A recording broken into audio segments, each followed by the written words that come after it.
appreciate you being here. Late last night and early today, at my direction, the United States Armed Forces conducted an extraordinary military operation in the capital of Venezuela. Overwhelming American military power, air, land, and sea, was used to launch a spectacular assault. And it was an assault like people have not seen since World War II. It was a force against a heavily fortified military fortress in the heart of Caracas to bring outlaw dictator Nicolas Maduro to justice. This was one of the most stunning, effective, and powerful displays of American military might and competence in American history. And if you think about it, we've done some other good ones, like the attack on Soleimani, the attack on al-Baghdadi, and the obliteration and decimation of the Iran nuclear sites just recently in an operation known as Midnight Hammer, all perfectly executed and done. No nation in the world could achieve what America achieved yesterday, or frankly, in just a short period of time. All Venezuelan military capacities were rendered powerless as the men and women of our military, working with U.S. law enforcement, successfully captured Maduro in the dead of night. It was dark. The lights of Caracas were largely turned off due to a certain expertise that we have. It was dark and it was deadly. But captured along with his wife, Celia Flores, both of whom now face American justice. Maduro and Flores have been indicted in the Southern District of New York, it's Jay Clayton, for their campaign of deadly narco-terrorism against the United States and its citizens. I want to thank the men and women of our military who achieved such an extraordinary success overnight with breathtaking speed, power, precision, and competence. You rarely see anything like it. You've seen some raids in this country that didn't go so well. They were an embarrassment. If you look back to Afghanistan, or if you look back to the Jimmy Carter days, they were different days. We're a respected country again, like never before.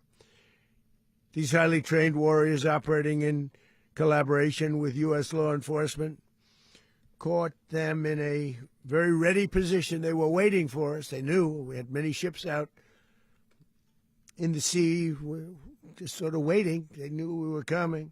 So they were in what's called a ready position.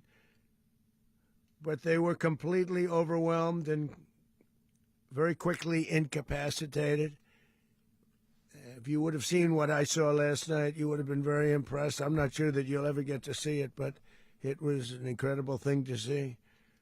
Not a single American service member was killed, and not a single piece of American equipment was lost. We had many helicopters, many planes, many people involved in that fight. But think of that, not one piece of military equipment was lost, not one service member was, more importantly, killed. The United States military is the strongest and most fearsome military on the planet by far, with capabilities and skills our enemies can scarcely begin to imagine. We have the best equipment anywhere in the world. There's no equipment like what we have, and you see that even if you just look at the boats. You know, we've knocked out 97% of the drugs coming in by sea. 90%. Each boat kills on average, 25,000 people. We knocked out 97%. And those drugs mostly come from a place called Venezuela. We're going to run the country until such time as we can do a safe, proper, and judicious transition. So we don't want to be involved with having somebody else get in, and we have the same situation that we had for the last long period of years. So we are going to run the country until such time as we can do a safe, proper, and judicious transition. And it has to be judicious because that's what we're all about. We want peace, liberty, and justice for the great people of Venezuela, and that includes many from Venezuela that are now living in the United States and want to go back to their country. It's their homeland. We can't take a chance that somebody else takes over Venezuela that doesn't have the good of the Venezuelan people in mind. We've had decades of that. We're not going to let that happen. We're there now, and what people don't understand, but they understand as I say this, we're there now, but we're going to stay until such time as the proper transition can take place. So we're going to stay until such time as we're going to run it, essentially, until such time as a proper transition can take place. As everyone knows, the oil business in Venezuela has been a bust, a total bust, for a long period of time. They were pumping almost nothing by comparison to what they could have been pumping and what could have taken place. We're going to have our very large United States oil companies, the biggest anywhere in the world, go in, spend billions of dollars, fix the badly broken infrastructure, the oil infrastructure, and start making money for the country. And we are ready to stage a second and much larger attack if we need to do so. So we were prepared to do a second wave if we needed to do so. We actually assumed that a second wave would be necessary, but now it's probably not. The first wave, if you'd like to call it that, the first attack was so successful, we probably don't have to do a second, but we're prepared to do a second wave, a much bigger wave, actually. This was pinpoint, but we have a much bigger wave that probably won't have to do. This partnership of Venezuela with the United States of America, a country that everybody wants to be involved with because of what we were able to do and accomplish, will make the people of Venezuela rich, independent, and safe. And it will also make the many, many people from Venezuela that are living in the United States extremely happy. They suffered. They suffered. So much was taken from them. They're not going to suffer anymore. The illegitimate dictator Maduro was the kingpin of a vast criminal network responsible for trafficking colossal amounts of deadly and illicit drugs into the United States. As alleged in the indictment, he personally oversaw the vicious cartel known as Cartel de las Solas, which flooded our nation with lethal poison, responsible for the deaths of countless Americans, the many, many Americans. Hundreds of thousands over the years of Americans died because of him. Maduro and his wife will soon face the full might of American justice and stand trial on American soil. Right now they're on a ship they'll be heading to, ultimately, New York, and then a decision will be made, I assume, between New York and Miami or Florida. But we have people where the overwhelming evidence of their crimes will be presented in a court of law. And I've seen it. I've seen what we have. It's both horrible and breathtaking that something like this could have been allowed to take place.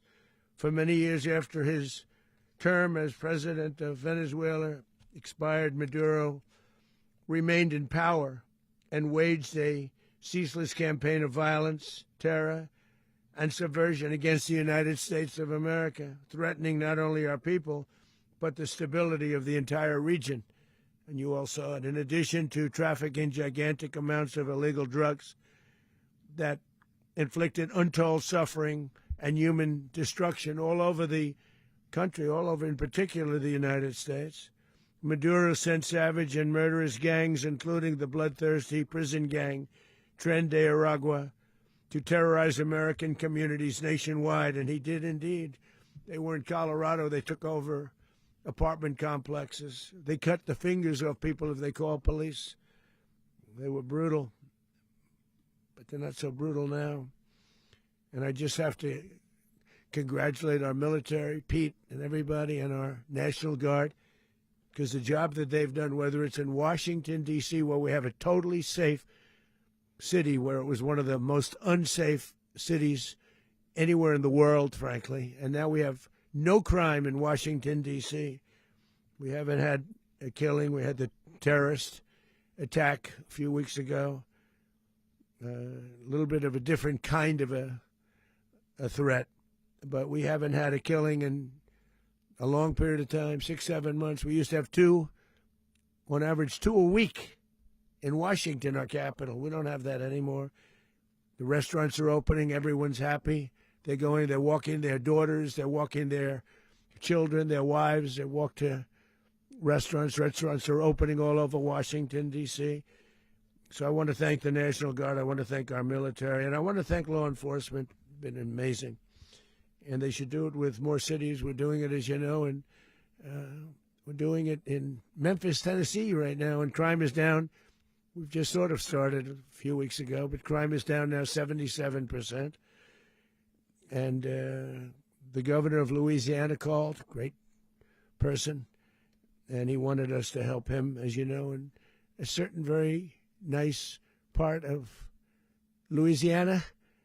And we have done that. And it was a rough section, and we have crime down. I understand it's down to almost nothing already after 2.5 weeks.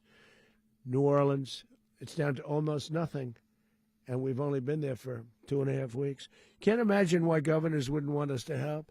We also helped, as you know, in Chicago, and crime went down a little bit there. We did a very small help because we had no working ability with the governor. The governor was a disaster, and the mayor was a disaster, but it knocked down crime. But we're pulling out of there. When they need us, we'll know. You'll know. You'll be writing about it.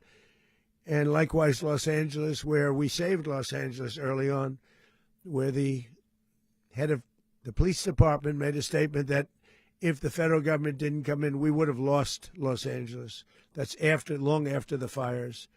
That's when they had the riots in Los Angeles. We did a great job. Got no credit for it whatsoever, but that's okay. It doesn't matter. We don't need the credit. But we'll be pulling out when they need us. They'll call, or we'll go back if we have to. We'll go back. But we did a great job in various cities. But the place that we're very proud of is Washington, D.C., because it's our nation's capital. We took it from being a crime-ridden mess to being one of the safest cities in the country. But the gangs that they sent raped, tortured, and murdered American women and children. They were in all of the cities I mentioned, Tren de Aragua. And they were sent by Maduro to terrorize our people, and now Maduro will never again be able to threaten an American citizen or anybody from Venezuela. There will no longer be threats. For years I've highlighted the stories of those innocent Americans whose lives were so heartlessly robbed by this Venezuelan terrorist organization. Really one of the worst. One of the worst, they say the worst. Americans like 12-year-old Jocelyn Nungari from Houston. Beautiful Jocelyn Nungari, what happened to her?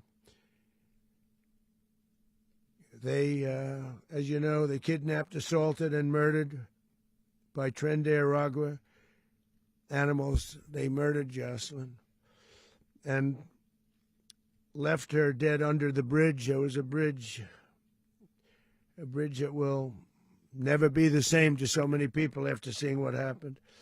As I've said many times, the Maduro regime emptied out their prisons, sent their worst and most violent monsters into the United States to steal American lives. And they came from mental institutions and insane asylums. They came from prisons and jails. The reason I say both, they sound similar. Actually, prisons a little bit more hostile, a little bit tougher. A mental institution isn't as tough as an insane asylum, but we got them both. They sent from their mental institutions. They sent from their jails, prisons. They were drug dealers. They were drug kingpins. They sent everybody bad into the United States, but no longer. And we have now a border where nobody gets through. In addition, Venezuela unilaterally seized and stole American oil, American assets, and American platforms, costing us billions and billions of dollars. They did this a while ago, but we never had a president that did anything about it. They took all of our property. It was our property. We built it. And we never had a president that decided to do anything about it. Instead, they fought wars that were 10,000 miles away. We built Venezuela oil industry with American talent, drive, and skill, and the socialist regime stole it from us during those previous administrations, and they stole it through force. This constituted one of the largest thefts of American property in the history of our country. Considered the largest theft of property in the history of our country. Massive oil infrastructure was taken like we were babies, so we didn't do anything about it. I would have done something about it. America will never allow foreign powers to rob our people or drive us back into and out of our own hemisphere. That's what they did. Furthermore, under the now deposed dictator Maduro, Venezuela was increasingly hosting foreign adversaries in our region and acquiring menacing offensive weapons that could threaten U.S. interests and lives. And they used those weapons last night. Potentially in league with the cartels operating along our border. All of these actions were in gross violation of the core principles of American foreign policy, dating back more than 2 centuries, and not anymore. All the way back, it dated to the Monroe Doctrines, and the Monroe Doctrine is a big deal, but we've superseded it by a lot. By a real lot. They now call it the Donroe Document. I don't know. It's Monroe Doctrine. We sort of forgot about it. It was very important, but we forgot about it. We don't forget about it anymore. Under our new national security strategy, American dominance in the Western Hemisphere will never be questioned again. Won't happen. So just in concluding, for decades, other administrations have neglected or even contributed to these growing security threats in the Western Hemisphere. Under the Trump administration, we are reasserting American power in a very powerful way in our home region. And our home region is very different than it was just a short while ago. The future will be, and we did this in my first term. We had great dominance in my first term, and we have far greater dominance right now. Everyone's coming back to us. The future will be determined by the ability to protect commerce and territory and resources that are core to national security. These are core to our national security. Just like tariffs they've made our country rich, and they've made our national security stronger than ever before. But these are the iron laws that have always determined global power, and we're going to keep it that way. We will secure our borders. We will stop the terrorists. We will crash the cartels, and we will defend our citizens against all threats, foreign and domestic. Other presidents may have lacked the courage or whatever to defend America, but I will never allow terrorists and criminals to operate with impunity against the United States. This extremely successful operation should serve as warning to anyone who would threaten American sovereignty or endanger American lives. Very importantly, the embargo on all Venezuelan oil remains in full effect. The American Armada remains poised in position, and the United States retains all military options until United States demands have been fully met and fully satisfied. All political and military figures in Venezuela should understand what happened to Maduro can happen to them, and it will happen to them if they aren't just fair, even to their people.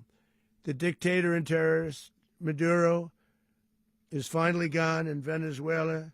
People are free. They're free again. It's been a long time for them, but they're free. America is a safer nation this morning. It's a prouder nation this morning because it didn't allow this horrible person and this country that was doing very bad things to us. It didn't allow it to happen. And the Western Hemisphere is right now a much safer place to be. So I want to thank everybody for being here. I want to thank General Raisin Kane. He's a fantastic man. I've worked with a lot of generals. I worked with some I didn't like. I worked with some I didn't respect. I worked with some that just weren't good. But this guy is fantastic. I watched last night one of the most precise attacks on sovereignty. I mean, it was an attack for justice. And I'm very proud of him, and I'm very proud of our Secretary of War, Pete Hegseth, who I'm going to ask to say a few words. Thank you very much.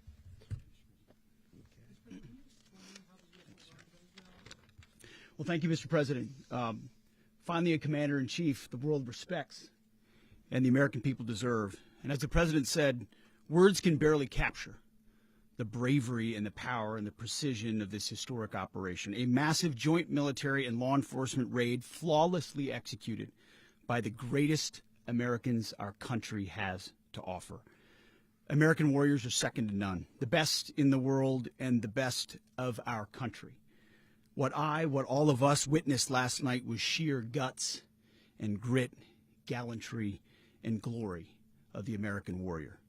I'm simply humbled by such men. And I tip my hat to our chairman, Dan Raisin Kane, and all those Americans who stood watch last night. Our warriors are the elite of America, and again, President Trump has your back. No other country on planet Earth, and it's not even close, could pull this kind of operation off. And no other president has ever shown this kind of leadership, courage, and resolve, the most powerful combination the world has ever seen. As the President said, our adversaries remain on notice. America can project our will anywhere, anytime. The coordination, the stealth, the lethality, the precision, the very long arm of American justice, all on full display in the middle of the night. Nicolas Maduro had his chance, just like Iran had their chance, until they didn't and until he didn't. He effed around, and he found out. President Trump is deadly serious about stopping the flow of gangs and violence to our country, deadly serious about stopping the flow of drugs and poison to our people, deadly serious about getting back the oil that was stolen from us, and deadly serious about reestablishing American deterrence and dominance in the Western Hemisphere. This is about the safety, security, freedom, and prosperity of the American people. This is America first. This is peace through strength. And the United States War Department is proud to help deliver it. Welcome to 2026. And under President Trump, America is back. I'd like to welcome now our chairman, Chairman Raisin Kane, to give a few more details about the operation. Mr. Chairman. Thank you, Mr. Secretary. Thank you, Mr. President, and good morning. Last night, on the order of the President of the United States and in support of a request from the Department of Justice, as the President said, the United States military conducted an apprehension mission in Caracas, Venezuela, to bring to justice two indicted persons, Nicolas and Cecilia Maduro. This operation, known as Operation Absolute Resolve, was discreet, precise, and conducted during the darkest hours of January 2nd and was the culmination of months of planning and rehearsal, an operation that, frankly, only the United States military could undertake. What I'd like to do this morning is talk to you through some of the preparation and the details without compromising any of our tactics, techniques, and procedures. There is always a chance that we'll be tasked to do this type of mission again. Our interagency work began months ago and built on decades of experience of integrating complex air, ground, space, and maritime operations. While the past 2 decades have honed the skills of our special operations forces, this particular mission required every component of our joint force, with soldiers, sailors, airmen, Marines, and Guardians working in unison with our intelligence agency partners and law enforcement teammates in an unprecedented operation. We leveraged our unmatched intelligence capabilities and our years of experience in hunting terrorists, and we could not have done this mission without the incredible work by various intelligence agencies, including the CIA, NSA, and NGA. We watched, we waited, we prepared, we remained patient and professional. This mission was meticulously planned, drawing lessons from decades of missions over the last many years, many missions over these last many years. This was an audacious operation that only the United States could do. It required the utmost of precision and integration within our joint force. And the word integration does not explain the sheer complexity of such a mission. An extraction so precise it involved more than 150 aircraft launching across the Western Hemisphere in close coordination, all coming together in time and place to layer effects for a single purpose: to get an interdiction force into downtown Caracas while maintaining the element of tactical surprise.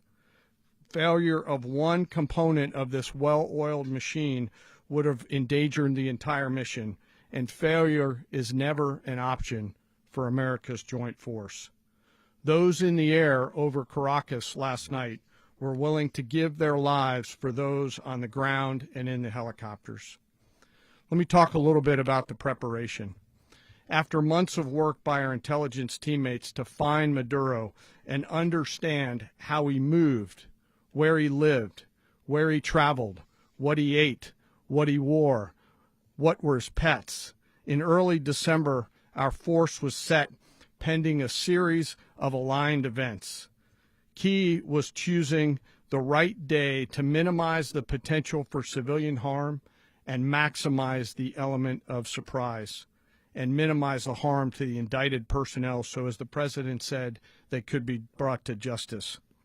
And as the president said earlier today, weather in Venezuela is always a factor this time of the year. And over the weeks through Christmas and New Year's, the men and women of the United States military sat ready, patiently waiting for the right triggers to be met and the president to order us into action. Last night, the weather broke just enough, clearing a path that only the most skilled aviators in the world could maneuver through. Ocean, mountain, low cloud ceilings, but when tasked with a mission, this organization does not quit. At 10:46 p.m. Eastern Time last night, the president ordered the United States military to move forward with this mission. He said to us, and we appreciate it, Mr. President, good luck and Godspeed. And those words were transmitted to the entire joint force. Over the course of the night, aircraft began launching from 20 different bases on land and sea across the Western Hemisphere. In total, more than 150 aircraft, bombers, fighters, intelligence, reconnaissance, surveillance, rotary wing were in the air last night. Thousands and thousands of hours of experience were airborne. Our youngest crew member was 20, and our oldest crew member was 49, and there's simply no match for American military might. As the night began, the helicopters took off with the extraction force, which included law enforcement officers, and began their flight into Venezuela at 100 feet above the water. As they approached Venezuelan shores, the United States began layering different effects provided by Spacecom, Cybercom, and other members of the interagency to create a pathway. Overhead, those forces were protected by aircraft from the United States Marines, the United States Navy, the United States Air Force, and the Air National Guard. The force included F-22s, F-35s, F-18s, EA-18s, E-2s, B-1 bombers, and other support aircraft, as well as numerous remotely piloted drones. As the force began to approach Caracas, the Joint Air Component began dismantling and disabling the air defense systems in Venezuela, employing weapons to ensure the safe passage of the helicopters into the target area. The goal of our air component is, was, and always will be to protect the helicopters and the ground force and get them to the target and get them home. As the force crossed the last point of high terrain where they'd been hiding in the clutter, we assessed that we had maintained totally the element of surprise. As the helicopter force ingressed towards the objective at low level, we arrived at Maduro's compound at 1:01 a.m. Eastern Standard Time, or 2:01 a.m. Caracas local time, and the apprehension force descended into Maduro's compound and moved with speed, precision, and discipline towards their objective and isolated the area to ensure the safety and security of the ground force while apprehending the indicted persons. On arrival into the target area, the helicopters came under fire, and they replied with that fire with overwhelming force in self-defense. One of our aircraft was hit but remained flyable, and as the President said earlier today, all of our aircraft came home, and that aircraft remained flyable during the rest of the mission. As the operation unfolded at the compound, our air and ground intelligence teams provided real-time updates to the ground force, ensuring those forces could safely navigate the complex environment without unnecessary risk. The force remained protected by overhead tactical aviation.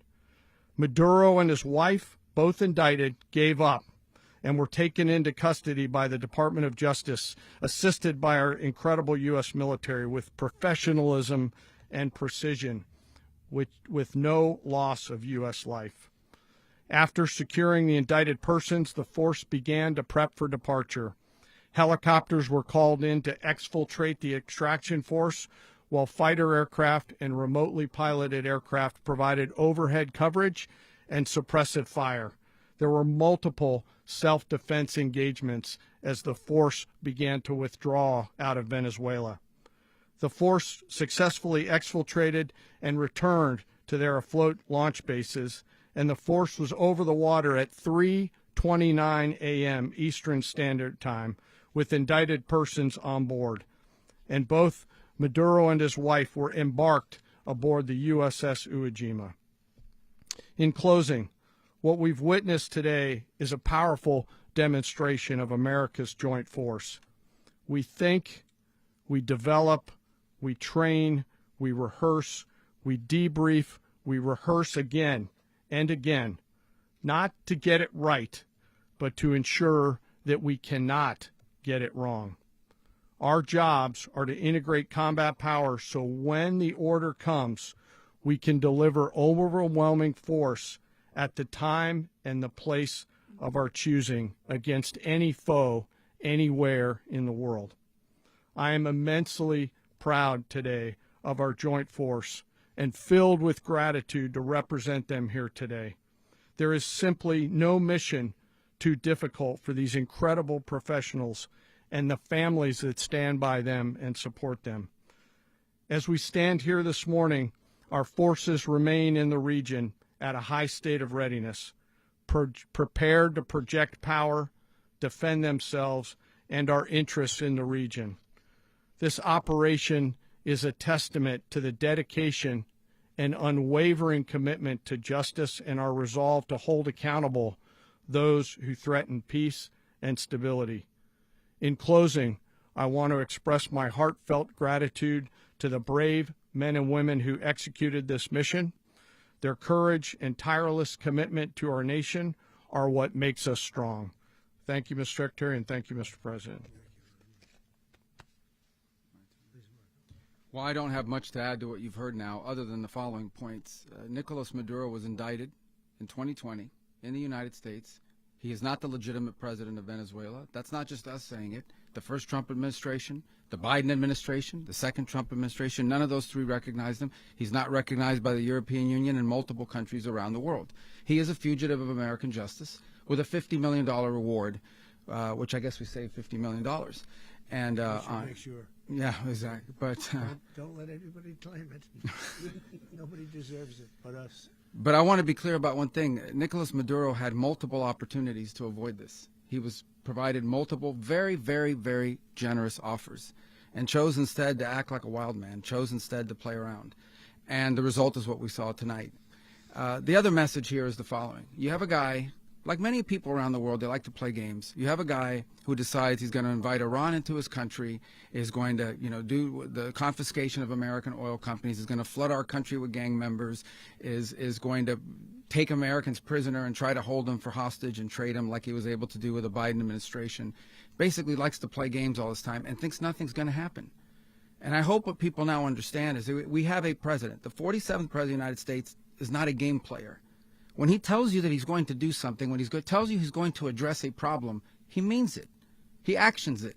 I can tell you, I've watched this process now for 14, 15 years, been around it. Everybody talks. I'm going to do this. I'm going to do that. When I get there, we're going to do this. We're going to take. This is a president of action. Like, I don't understand yet how they haven't figured this out. And now, if you don't know, now you know. Because this is the way it's going to play out. And I think people need to understand that this is not a president that just talks and does letters and press conferences. And, if he says he's serious about something, he means it. And this is something that was a direct threat to the national interest of the United States, and the president addressed it. There's a president of peace, by the way. I told you what I just said earlier. This guy had multiple opportunities to find his way somewhere else and figure out another. He could have been living somewhere else right now very happy, but instead he wanted to play big boy. And so now, he's got other sets of problems on his hands. And but I think the message here should be for the world. Look, the president doesn't go out looking for people to pick fights with. He's not generally wants to get along with everybody.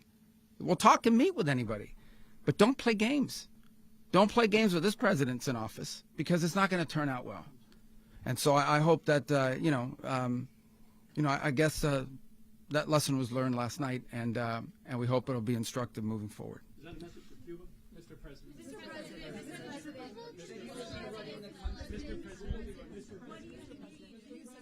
Please.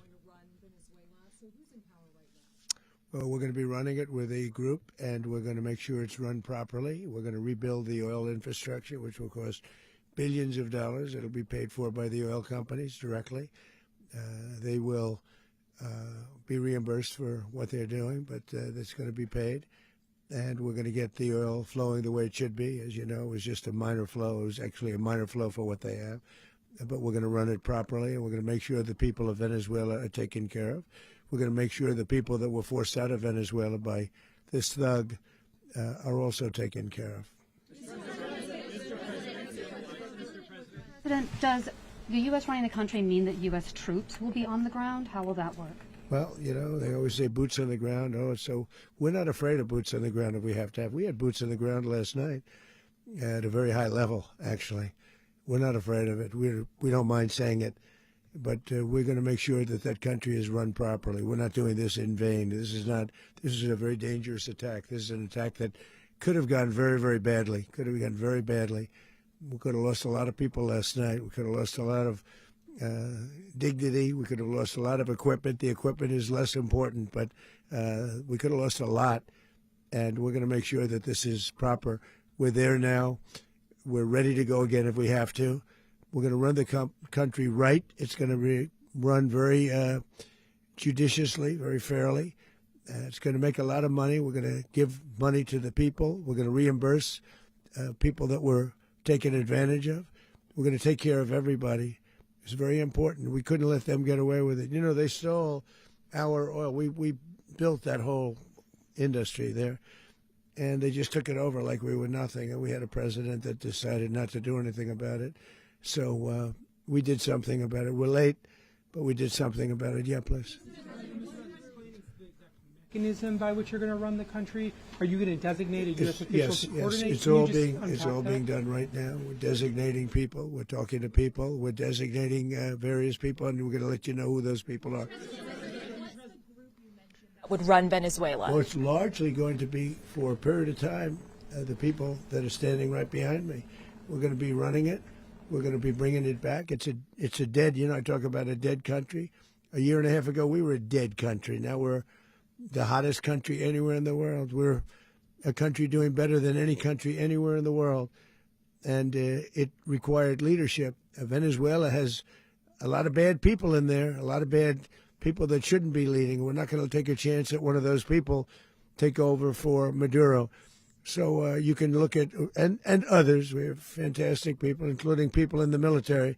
So we're going to have a group of people running it until such time as it can be put back on track, make a lot of money for the people, and give people a great way of life, and also reimbursement for people in our country that were forced out of Venezuela. Rubio would be. You said earlier today that you weren't going to back Machado to come back and be the opposition leader in your Fox and Friends interview. And then you also mentioned the vice president of Venezuela. Are you going to work with the vice president of Venezuela, or how do you foresee the relationship Well, going? I understand she was just sworn in, but she was, as you know, picked by Maduro. So Marco's working on that directly. He just had a conversation with her, and she's essentially willing to do what we think is necessary to make Venezuela great again. Very simple. Mr. President, Colombian President Gustavo Petro, a couple weeks ago, he said he's got to watch his ass. And today, he said he's not concerned about anything happening to him in the aftermath of this operation. So, just what your message is well, about he that. has cocaine mills. He has factories where he makes cocaine. And, yeah, I think I stick by my first statement. He's making cocaine. They're sending it into the United States. So he does have to watch his ass. Mr. President, did you notify any members of Congress in advance? Marco, do you want to talk about that? Because you were involved in it. Sure. We call members of Congress immediately after. This was not the kind of mission that you can do congressional notification on. It was a trigger-based mission in which conditions had to be met night after night. We watched and monitored that for a number of days. So it's just simply not the kind of mission you can call people and say, hey, we may do this at some point in the next 15 days. But it's largely a law enforcement function. Remember, at the end of the day, at its core, this was an arrest of 2 indicted fugitives of American justice, and the Department of War supported the Department of Justice in that job. Now, there are broader policy implications here, but it's just not the kind of mission that you can pre-notify because it endangers the mission. Plus, if I could add one thing to that, Congress has a tendency to leak. This would not be good. If they leaked, General, I think it would have been maybe a very different result. But I have to say, they knew we were coming at some point, A lot of ships out there, they sort of knew we were coming. We went through. But Congress will leak, and we don't want leakers.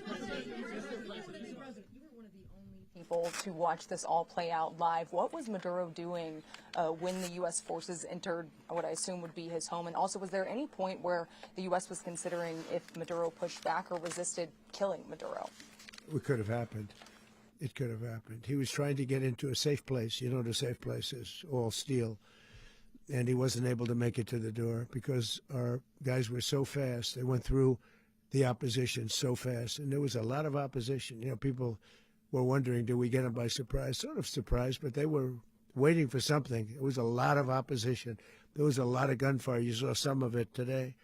But he was trying to get to a safe place, which wasn't safe because we would have had the door blown up in about 47 seconds, they say on average, regardless of how thick the steel was. It was a very thick door. It was a very heavy door, but he was unable to get to that door. He made it to the door. He was unable to close it. Go ahead, finish.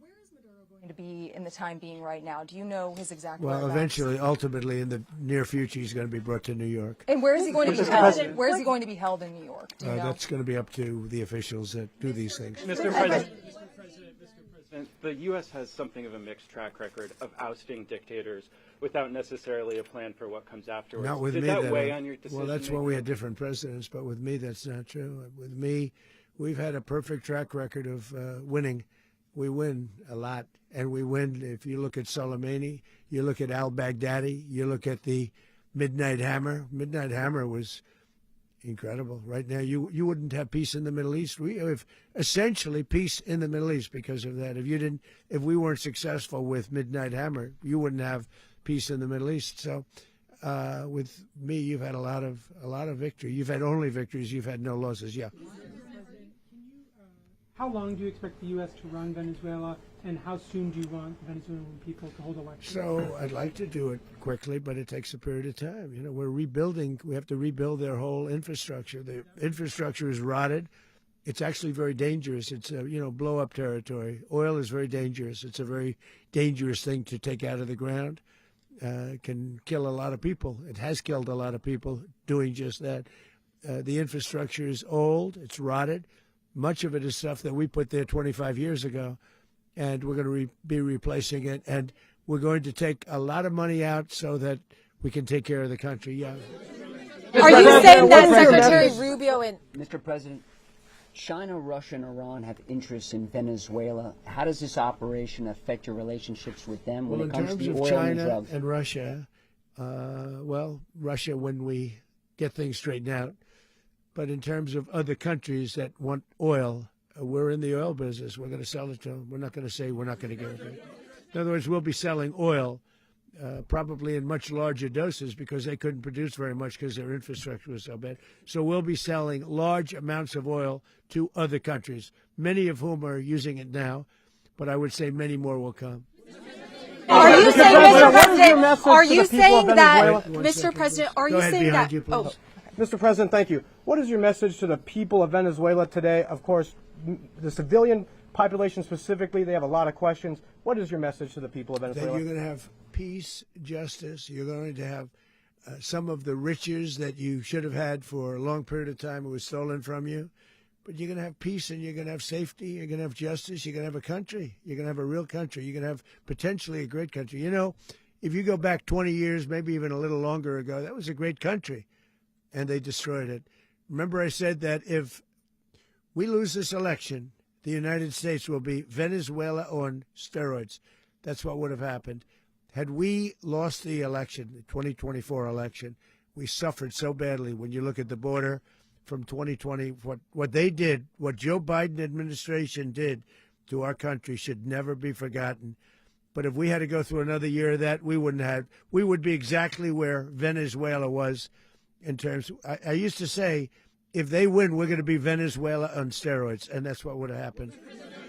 President, thank you. Are you saying that Secretary Hegseth and Rubio are going to be running Venezuela, and will you be sending in U.S. military troops to provide? They're going to be a team that's working with the people of Venezuela to make sure that we have Venezuela right.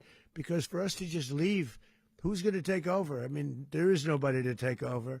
You have a vice president who's been appointed by Maduro. And right now she's the vice president, and she's, I guess, the president. She was sworn in as president just a little while ago. She had a long conversation with Marco, and she said, we'll do whatever you need. I think she was quite gracious, but she really doesn't have a choice. We're going to have this done right. We're not going to just do this with Maduro, then leave like everybody else, leave and say, let it go to hell. If we just left, it has zero chance of ever coming back. We'll run it properly. We'll run it professionally. We'll have the greatest oil companies in the world go in and invest billions and billions of dollars and take out money, use that money in Venezuela. And the biggest beneficiary are going to be the people of Venezuela. And also, I can't stress this strongly enough, the people that got thrown out of Venezuela that are now in the United States. And frankly, some want to stay and some probably want to go back. Yeah.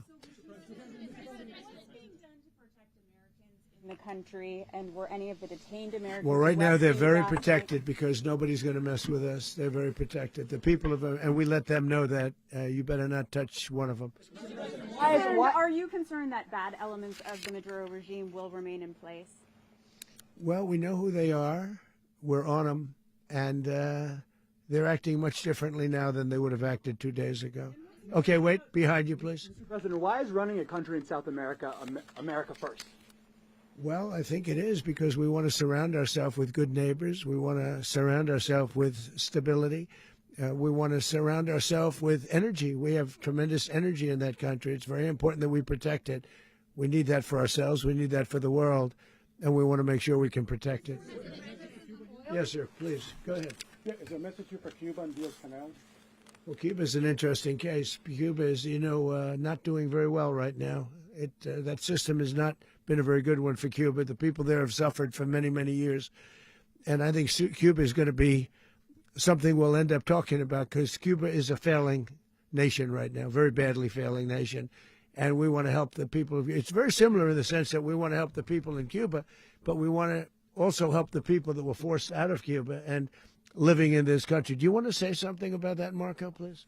Well, I mean, I just gave you a statement a few minutes ago about you know, when the president speaks, you should take him seriously. So suffice it to say, you know, Cuba is a disaster. It's run by incompetent, senile men, and in some cases, not senile but incompetent nonetheless. It has no economy. It's in total collapse. And by the way, you know, they were, you know, all of the guards that helped protect Maduro, this is well known, their whole spy agency, all that were full of Cubans. I mean, they basically, it's amazing. This poor island took over Venezuela in some cases. One of the biggest problems the Venezuelans have is they have to declare independence from Cuba that tried to basically colonize it from a security standpoint. So, yeah, look, if I lived in Havana and I was in the government, I'd be concerned, at least a little bit. Cutting off the oil flow to Cuba from Venezuela? Well, the president already announced a week ago that anything that's sanctioned, it's sanctioned oil, it's not going to be allowed to get there. So that's a pre-existing. The answer is yes. Yes.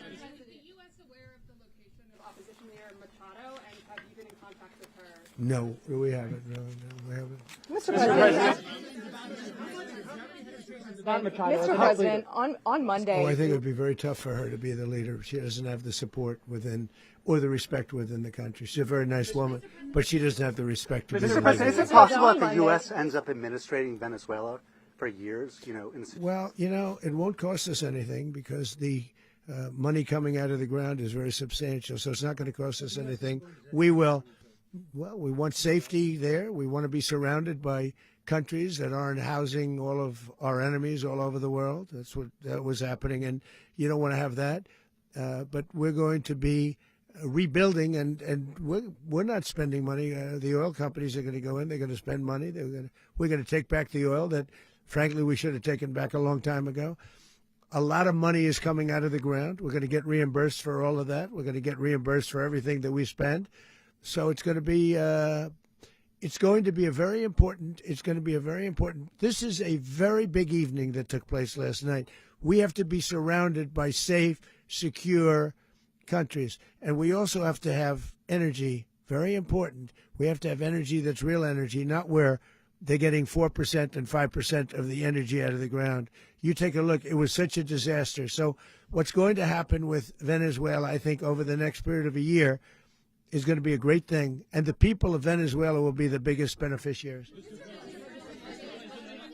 Going to send in the U.S. military. Mr. President, thank you. What did you last speak to Maduro about when you spoke? And is the Well, US I don't want to get war into with the Venezuela? conversations, but I did have conversations with him, and I said, you got to surrender. And I actually thought he was pretty close to doing so, but now he wished he did, yeah. You said that Maduro is responsible for drug trafficking. You recently pardoned the former president of Honduras who was convicted of many drug trafficking. Can you explain how these two situations are different? And would you ever pardon Maduro? I endorsed, as you know, the winning president, the man who won in Honduras. I endorsed the man who won in Chile. I endorsed the man who won in Argentina.